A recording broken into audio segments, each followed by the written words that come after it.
ये मेन ठेकेदार है उस कंपनी का, यू भी उनके साथ।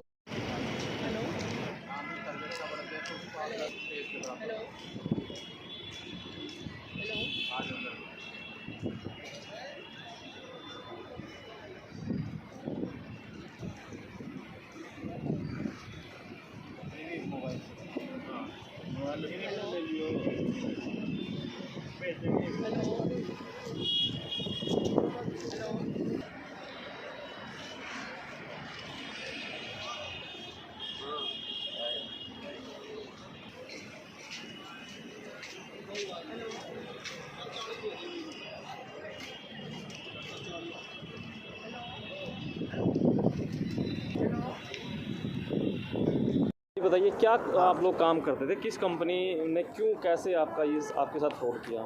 ऐसे जी हम लोग कम से कम 20 से 25 लोग हैं, जिसमें कुछ कॉन्ट्रैक्टर हैं, कुछ सब कॉन्ट्रैक्टर हैं, कुछ सप्लायर हैं।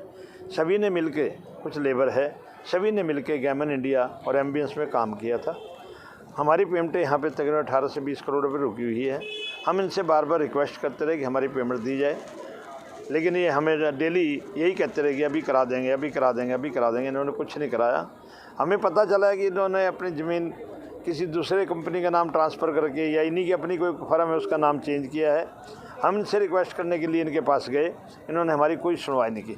हमने इनको बोला कि अपने साहब से हमारे से एक बार मुलाकात कराई जाए, हमारी उनसे मीटिंग कराई जाए, ताकि हम अपना दुखड़ा उनके सामने रो सकें। और जो हमारे परिवार 200 परिवार इतने दुखी हैं, कम से कम उनकी पेमेंट जब मिल जाएगी तो कम से कम उनका अपना घर का गुजारा हो जाएगा।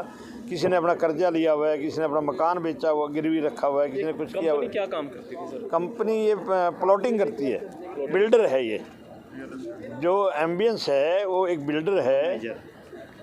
अब वहाँ पे बोर्ड जो लगे हुए M3M के लगे हुए, कॉलोनाइजर है वो। आप लोग उसमें जो अंदर जो हम लोगों ने डेवलपमेंट का कार्य किया, हम लोगों ने सभी ने मिलकर। वहाँ पे कोई कॉन्ट्रैक्टर है, कोई सब कॉन्ट्रैक्टर है, किसी ने इलेक्ट्रिसिटी का काम किया, किसी ने सीवर का काम। बातचीत आपकी हुई है? कंपनी से बातचीत हुई है। वो कहते हैं जी हमारा आपसे कोई मतलब नहीं है।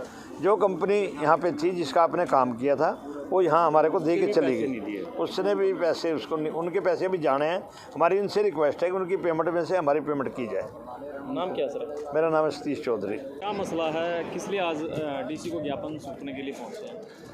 हमारा मसला है जी, सेक्टर 36-37 TDA के पास MBCT एक कंपनी है जिनका हमने 13-14 में काम किया था। 13-14 से 2022 तक काम करते रहे।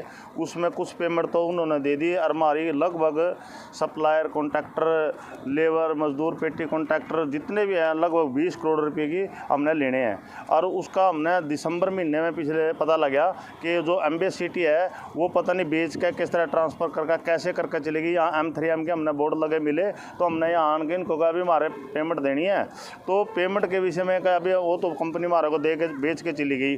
हम ना तो उस कंपनी का पता नहीं है पैसे देने को तैयार करें। हमने जो काम किया ना, यहाँ कम से कम 200 परिवारों इसके साथ जुड़े हैं। किसी के 2 करोड़ है, किसी के 1 करोड़ है, किसी के 10 लाख है, किसी के लेबर के 10,000 है, किसी के 20,000 है। यानी कि 200 परिवारों को पैसा रुके हुआ है और उस पैसे का अभी कोई मालिक नहीं बन रहा। वो बेच के चले गए। कोई कह रहा है वो अंदर है, कोई कह रहा बाहर है। हमारे को ये नहीं पता लग रहा। हम DC साहब से मिले, कल पहले थाने में दरख्वास्त दी। हमारी तो प्रधानमंत्री नरेंद्र मोदी जी से ये रिक्वेस्ट है, जो कंपनियां के फ्रॉड आपने 5-6 साल पहले रोकने शुरू करे थे, बहुत बढ़िया कदम था वो, पर उसके शिकार आज भी हम हो रहे हैं। जो लगभग 20 करोड़ के करीब इस 200 परिवारों के रुके हुए हैं। अमित शाह जी से, गृह मंत्री हमारे जो भारत सरकार के हैं, उनसे हमारी रिक्वेस्ट है, ये हमारे जो 20 करोड़ रुपया है ना, जो ये दिलवाया जाए। ये जो हमारी फिर मनोहर लाल खट्टर जी है जो हमारे हरियाणा सरकार के मुख्यमंत्री हैं, उनसे भी एक हमारी रिक्वेस्ट है। अनिल विज जी है जो हमारे गृह मंत्री है हरियाणा सरकार में, उनसे भी एक रिक्वेस्ट है। जहाँ तक भी हमारी बात जाए, ये जो हमारे साथ 20 करोड़ का फ्रॉड होया है, इसके हमारे को ये 20 करोड़ रुपया दिलवाया जाए। हम जो हमारे लोकल संजय भाटिया जी हैं सांसद यहाँ के, उनसे भी हम रिक्वेस्ट कर रहे हैं हमारे लोकल MLA महिपाल डांडा जी, प्रमोद विज जी, हम सबसे एक रिक्वेस्ट करते हैं आज DC साहब को भी, SP साहब को भी, DDP के सबको हम प्रशासन से शासन से रिक्वेस्ट ये कर रहे कि जो हमारे साथ फ्रॉड होया उसमें हमारी मदद की जाए, हमारा पैसा दिलवाया जाए। जो हमने काम किया है यहाँ पर, जो दूसरी नई कंपनियाँ उसको तोड़ फोड़ करने लगे, तुरंत प्रभाव से उसको रोका जाए। जब तक हमारी पेमेंट ना हो वहाँ कोई छेड़छाड़ ना हो। अगर वहाँ छेड़छाड़ होती है हमारा तो मतलब परिवार बर्बाद होए खड़े हैं। हम किसी भी हद तक जाने के लिए तैयार हैं। अगर हमारी कोई सुनवाई ना हो हम तो अपना आज DC साहब से मिलके ये एक विज्ञापन दे रहे हैं। हमारी अगर 2-4 दिन के अंदर कहीं सुनवाई नहीं होती है हम अपना पूरा परिवार लेके कहीं भी आत्मदाह के लिए धरना प्रदर्शन या आत्मदाह कहीं भी इतने मजबूर